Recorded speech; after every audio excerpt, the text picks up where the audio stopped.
I think anybody saying that it's tough right now is insane because you have the availability of the most amazing technology and communication and data and everything. Like literally, like anybody that's complaining right now, go just take yourself back to 1985 and do everything via memos and fax.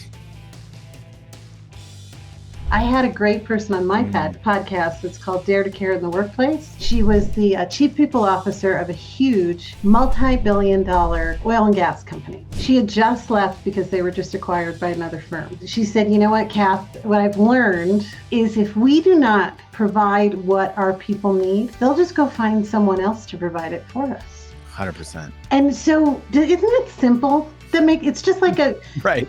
I mean, that's not earth-shattering, Right? but it's hard because what I find, gentlemen, is that we're in this pissed off state that it used to be easier. Now there's all these things we have to accommodate, but you know what? In order to win, we have to move a little bit closer to where we're going. We don't have to give it all up because we matter too. We get to decide because we're the owners, right? We own the company. But if you want to have the workforce of the future, flexibility, trust, remote, hybrid, come on, let's not be cheap with people. Gas is still expensive in California. God bless you. I was just there. God bless. There's a lot. $7 a gallon. What in God's like name? Hawaii. It's the same as Hawaii. It's crazy. And it's not. It's not the same as Hawaii, right? Like, why does it cost that much? What is going on in California with the gas? It's crazy.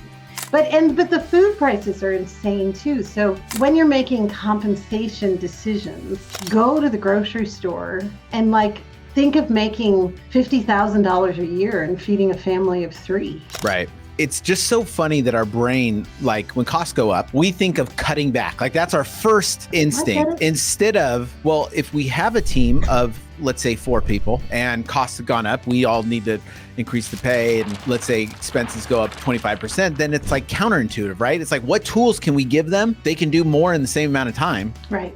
You know, like we were talking about ChatGPT or any of these new tools that are coming out to help them. And then they start to feel more successful, right? Because now they're doing a lot and now you can increase the pay. It's a win-win for everybody. Yeah. I think anybody saying that it's tough right now is insane because you have the availability of the most amazing technology and communication and data and everything. Like literally, like anybody that's complaining right now, go just take yourself back to 1985 and do everything via memos and fax. Right? Like, I mean, it's no, thank you. Like insurance policies were like handwritten and mailed in. I couldn't mailed it in. Like I wouldn't have done. There's no way I would have done that. Like that's crazy.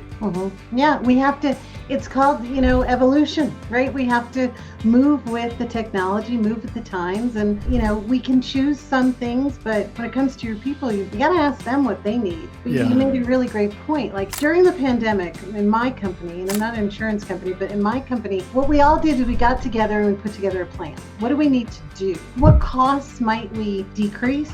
What tools do we need? So the answers are within your employee community right now, if you will ask them. Because some of them might want more flexibility, more time off, and less cold hard cash. There was so don't assume it's the almighty dollar that everybody wants. Right. People also value time. And how about with salespeople? They value time. But time is what they need in order to get the results, right? They have to put in the time to get the results. So that then becomes a tricky situation. How do you navigate that? There's a lot of creativity with salespeople. So when you first bring them on board, you might be base heavy and commission lighter, and then as they evolve over time, you change that equation, but they get more freedom as they earn more freedom and earn more trust with the organization, and they could have more flexibility to work from, wait for it, anywhere. So that flexibility to work from Italy, or wherever, surfing in Hawaii, because you said Hawaii, that's on my mind. If I can go there for 2 weeks, and do my sales gigs, virtually, and you don't care, but I'm still hitting my numbers. You don't care where I do it. You trust me. There's going to be a balance. I think the more emerging salespeople, they need more support and more cash up front. Yeah. Once they realize and understand that they're a sales dog and they can they can sell, they're not going to be as heavy on the base. So beware the salesperson who's more mature, I won't use a number, who lays heavy on base. Because the best salespeople will negotiate a bigger commission and a smaller base because they'll bet on themselves. Yep. So it's kind of reverse engineering it. So if you're going to hire a younger, less experienced group of people, you're going to have to pay more out of pocket. If you're going to attract the people who really have the book of business, flexibility, trust, freedom. I mean, I don't know about you. I'm a salesperson at heart, but if you could give me freedom and don't tell me what to do. Right. Right.